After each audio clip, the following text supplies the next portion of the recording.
दुनिया का नक्शा बदलने वाला है। जल्द ही एक नए महाद्वीप का जन्म होने वाला है, क्योंकि अफ्रीका महाद्वीप दो भागों में टूट रहा है और दुनिया में एक नया महासागर आकार ले रहा है। ये सब जो हम आपको बता रहे हैं ये एकदम सच है, क्योंकि इतिहास एक बार फिर से खुद को दोहरा रहा है और धरती अपना रूप बदल रही है। आज के वीडियो में हम आपको इस नए महासागर और धरती के बदलते स्वरूप के बारे में पूरी जानकारी देने जा रहे हैं, तो बस बने रहिए वीडियो के अंत तक। दोस्तों, ये तो सब आप जानते ही होंगे कि आज से करोड़ों साल पहले धरती वैसी नहीं थी जैसी आज है। उस समय धरती पर अलग अलग महाद्वीप नहीं थे, बल्कि केवल एक जमीन का बड़ा टुकड़ा था। धीरे धीरे ये टुकड़ा कई भागों में टूट गया और उसी वजह से नए नए महाद्वीपों का जन्म हुआ, महासागर बने और धरती आज वाले स्वरूप में आ पाई। आज एक बार फिर दुनिया इसी प्रोसेस की गवाह बनने जा रही है, क्योंकि अफ्रीका महाद्वीप एक बार फिर से दो भागों में टूट रहा है। जी हाँ, ये सच है। 3 करोड़ किलोमीटर स्क्वायर में फैला हुआ अफ्रीका महाद्वीप जल्द ही टूटकर दो भागों में बंट सकता है और यहाँ एक नया महासागर बन सकता है।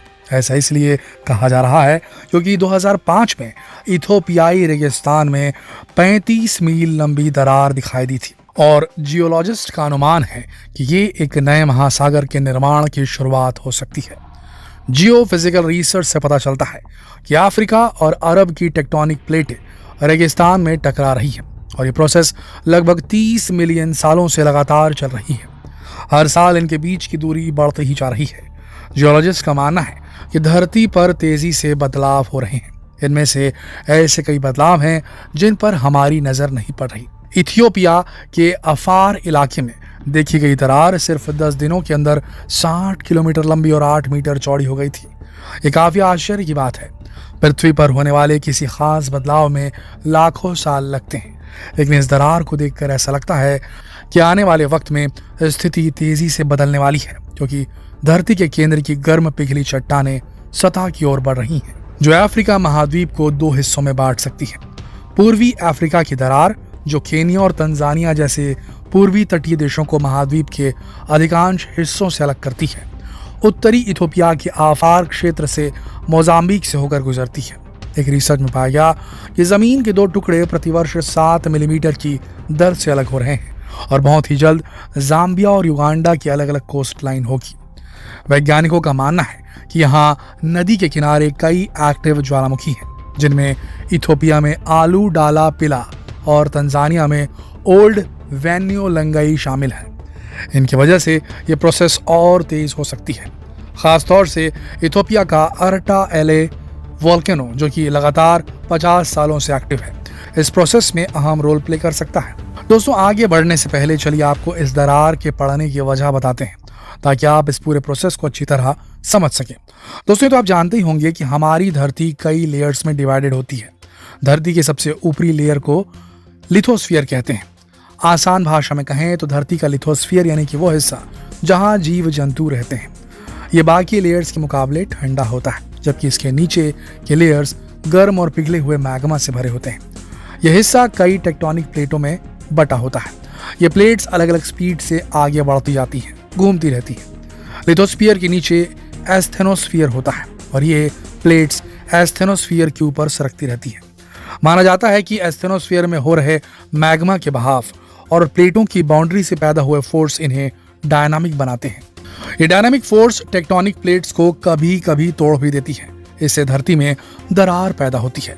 अब अगर बात अफ्रीका में आ रही दरार की करें तो पूर्वी अफ्रीका की दरार घाटी दक्षिण में जिम्बाब्वे की तरफ, उत्तर में एडेन की खाड़ी से 3000 किलोमीटर की दूरी पर फैली हुई है। यह अफ्रीकी प्लेट को दो अलग अलग भागों में बांटती है। जब लिथोस्फीयर हॉरिजॉन्टल एक्सपैंडिंग फोर्स के नीचे होता है तो यह फैलकर पतली होती है, जिसे जियोलॉजिकल लैंग्वेज में रिफ्ट कहते हैं। और इसी प्रोसेस के बार बार रिपीट होने की वजह से पृथ्वी का ऊपरी हिस्सा यानी क्रस्ट काफी कमजोर हो जाता है और अलग अलग हिस्सों में टूटने लगता है। और इसी रिफ्ट की वजह से आखिरकार यह हिस्सा टूटकर दो भागों में बंट जाएगा। रिफ्ट एक महाद्वीप के टूटने की शुरुआती प्रोसेस होती है। अगर ऐसा हुआ तो एक नया महासागर बेसिन का निर्माण हो सकता है। इसके पहले दक्षिण अटलांटिक महासागर के साथ ऐसा हो चुका है और अब एक बार फिर यह प्रोसेस एक नए महासागर का निर्माण कर सकती है। जिसे जियोलॉजिस्ट का मानना है कि अब समझिए कि कैसे होगा। इथोपिया के आफार इलाके का कुछ हिस्सा समुद्र तल से नीचे है। बस एक 20 मीटर चौड़ी जमीनी पट्टी इसको अलग करती है। जैसे जैसे दरार फैलती जाएगी तो समुद्र का पानी इसमें भर जाएगा। इससे एक नया समुद्र बनेगा जो सब सोमालियाई प्लेट को दूर धकेल देगा। इस तरह सोमालिया और साउथ इथोपिया अलग हो जाएंगे। फिर अफ्रीका बहुत छोटा हो जाएगा और हिंद महासागर के ऊपर एक बड़े आइलैंड के रूप में उभरेगा। और इस तरह एक बार फिर धरती का स्वरूप पूरी तरह बदल जाएगा। लेकिन इस प्रोसेस में कितना टाइम लगेगा इसे लेकर वैज्ञानिक श्योर नहीं है। एरटा एले ज्वालामुखी में मैग्मा स्टोरेज को देखकर वैज्ञानिकों का अनुमान है कि आज से 5 मिलियन या 50 मिलियन साल बाद का सीन आज से बहुत अलग होगा। पूर्वी अफ्रीका का टेक्टोनिक्स आफार एरिया पृथ्वी पर उन कुछ स्थानों में से एक है जो चंद्रमा की सतह से काफी मिलता जुलता है। यह शुष्क और बंजर रेगिस्तान अंदर से लावा से भरा हुआ है।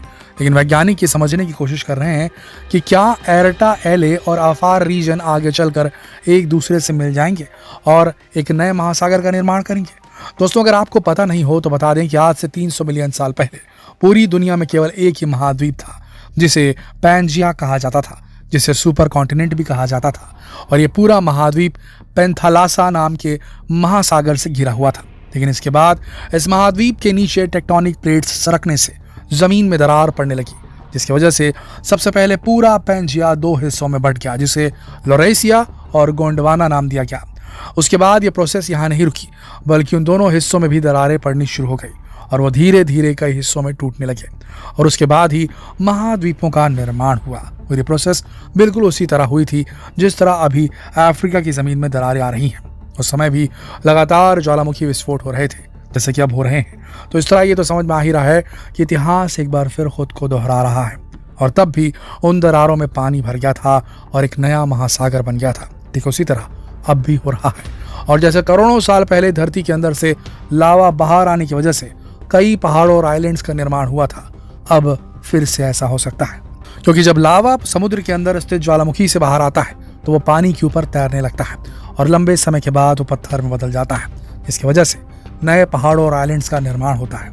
तो दोस्तों, इस बार हम भी एक नई दुनिया के निर्माण के गवाह बनने जा रहे हैं। भले ही हम इस प्रोसेस को पूरा होते ना देख पाए, लेकिन फिर भी हम इसकी शुरुआत के साक्षी तो बन ही चुके हैं। दोस्तों, कैसी लगी आपको इस वीडियो में दी गई जानकारी?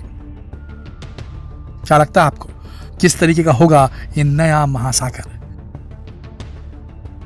कमेंट करके अपने विचार जरूर बताएं और जितना हो सके इस वीडियो को शेयर करें फेसबुक पर, व्हाट्सएप पर, यूट्यूब पर। तो फिर मिलते हैं एक और दिलचस्प वीडियो में। तब तक के लिए आप सबका इस वीडियो के अंत तक बने रहने के लिए दिल से धन्यवाद।